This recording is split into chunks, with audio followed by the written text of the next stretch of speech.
तो बेटा लास्ट ध्यान सबका बोर्ड की तरफ, लास्ट क्लास में हमने ये किया था ना, फैक्टर्स अफेक्टिंग रेजिस्टेंस, रेजिस्टेंस का क्या फॉर्मूला होता है, रो एल अपॉन ए।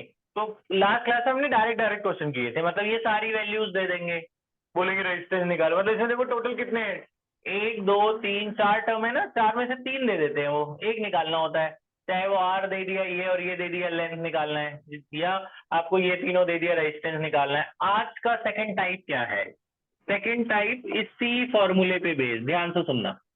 क्वेश्चन है, अब क्या होगा, 4 में से 3 चीज नहीं देंगे, सिर्फ एक ही चीज देंगे।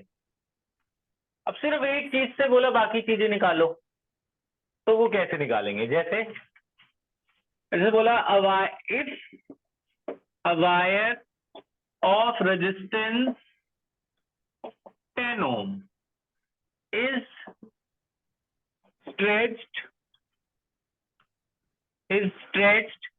twice to its initial length, twice to its initial length,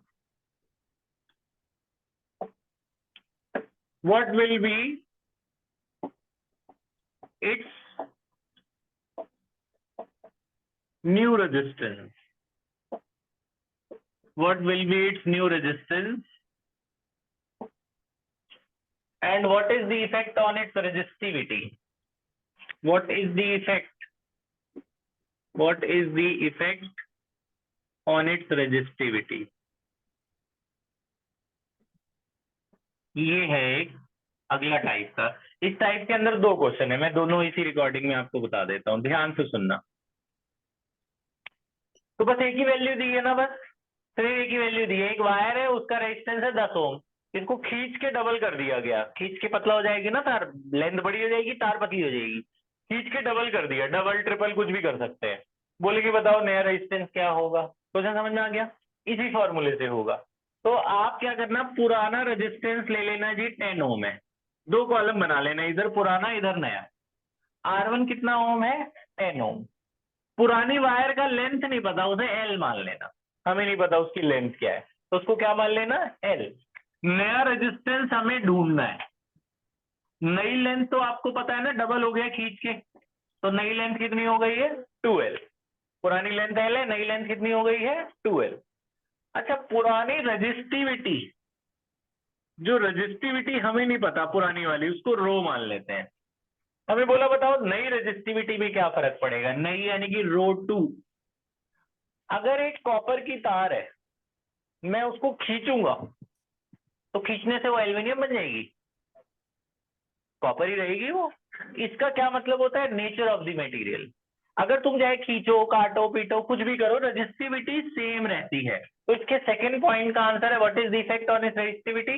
तो आप आंसर लिखोगे इट रिमेन सेम, क्योंकि खींचने से मटेरियल थोड़ी बदल जाता है, बात समझ आई, लेंथ बदल जाएगी, एरिया बदल जाएगा, लेकिन रजिस्टिविटी सेम रहेगी बेटा, जो पहले है वही बात, समझ में ना क्यों। इसका मतलब होता है जिस मटेरियल की बनी हुई है, अब जिसकी भी बनी है खींचने के बाद भी उसी की बनी रहेगी, किसी और की तो बन नहीं जाएगी वो खींचने के बाद, तो रेजिस्टिविटी सेम रहेगी। वैल्यू नहीं बताना, आपको बोला था, इसने पूछा what is the effect on it's resistivity, आप बोलोगे इट रिमेन सेम, बस सेकंड पार्ट का आंसर। अच्छा, पहले में तो आंसर वैल्यू निकालनी पड़ेगी कि नया रेजिस्टेंस क्या होगा। अब एरिया, पुराने वाले एरिया को ए मान लेते हैं, नया वाला एरिया भी गायब है, तो उसके लिए कंसेप्ट ये है, इसके लिए कंसेप्ट क्या है, कंसेप्ट सुनना। कंसेप्ट ये है कि जैसे ये प्लास्टिक का पेन है, इसमें कुछ प्लास्टिक लगा हुआ है?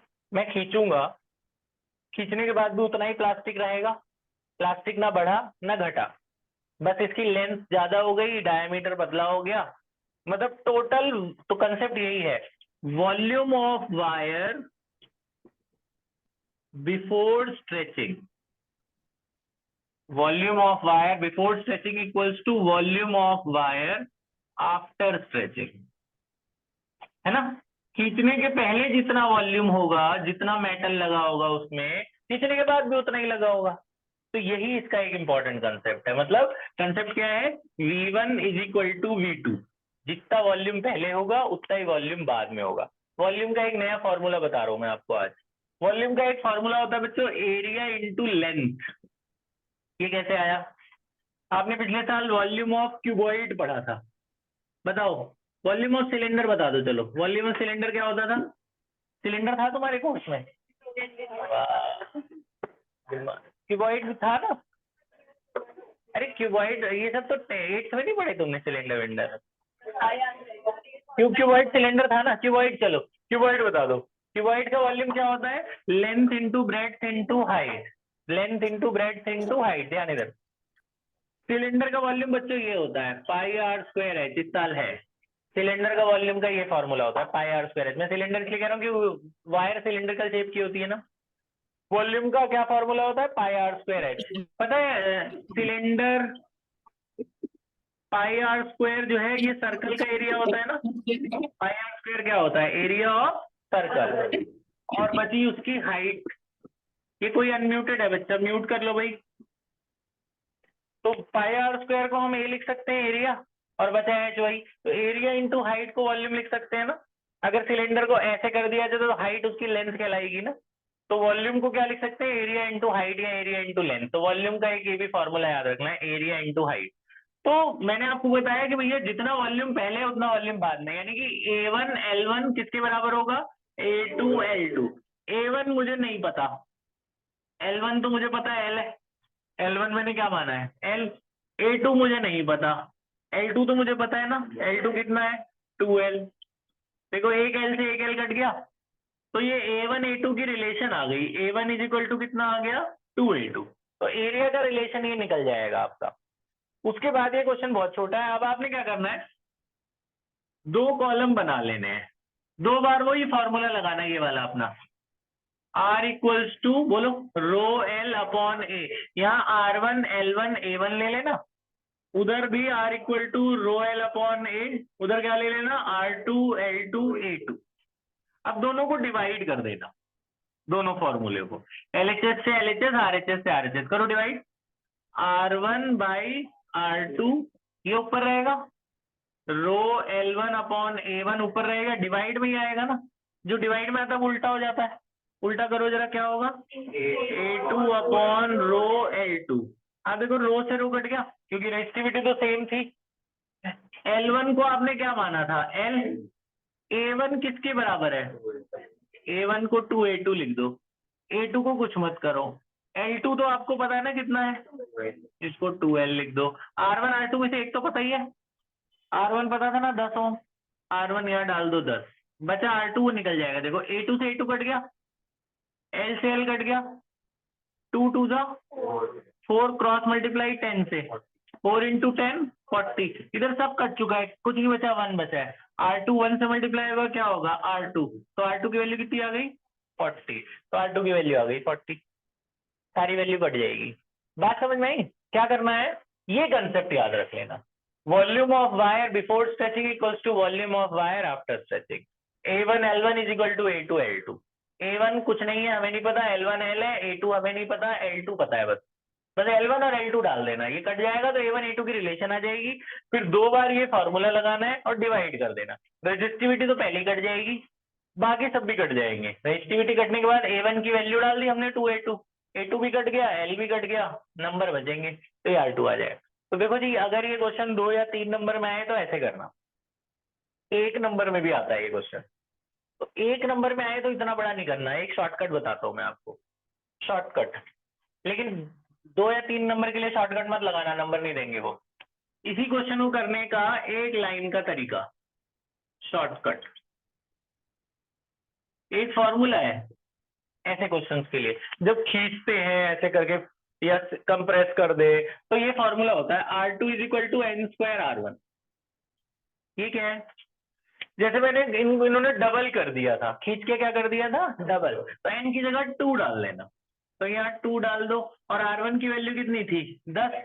10 इंटू 2 का स्क्वायर 4, 10 इंटू 4 कितना आया? 40। तो भी आंसर कितना आया? 40। 1 नंबर के लिए आए तो ऐसे कर देना, 2 या 3 का आए तो ऐसे करना है। ठीक है, शॉर्टकट है और ये बेसिक्स है। अगर 3 टाइम्स कर देते खींच के तो यहाँ n को 3 डाल देते हैं आप, तो 3 का स्क्वायर, मतलब इससे चेक हो जाएगा आंसर सही आ रहा है गलत आ रहा है। 3 का स्क्वायर क्या हो गया? 9, 9 इंटू 10 90, 90 आ जाता। ठीक है, अच्छा ये बात समझ में आ गई। अब एक और क्वेश्चन है इसी वैरायटी में, बस मैं ओरली बता रहा हूँ उसे। दूसरा क्वेश्चन इसी वैरायटी में ये है, ध्यान सुनना।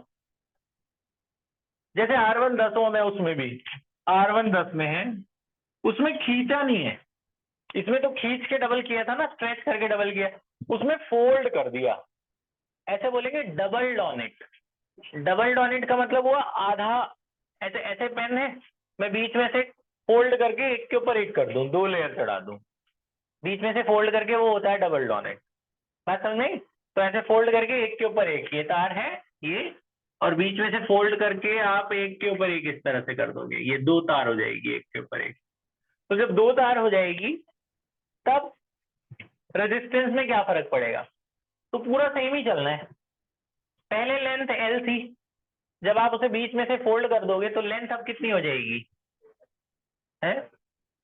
पहले लेंथ L थी, अब आपने बीच में से फोल्ड कर दिया, आधी नहीं हो गई लेंथ? लेंथ कितनी हो गई? L/2। तो यहाँ 2L की जगह क्या हो जाएगा? L/2। पूरा सेम करना है। यहाँ 2L की जगह क्या डाल दोगे?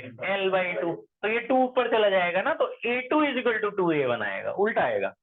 अगर यहाँ L/2 होगा तो ये 2 इधर जाएगा ना A1 के पास, तो A2 = कितना आएगा? 2A1।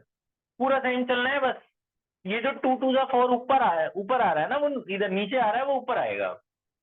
तो जो आंसर 10 × 4 हो रहा है वो 10/4 हो जाएगा। समझ रहे हो?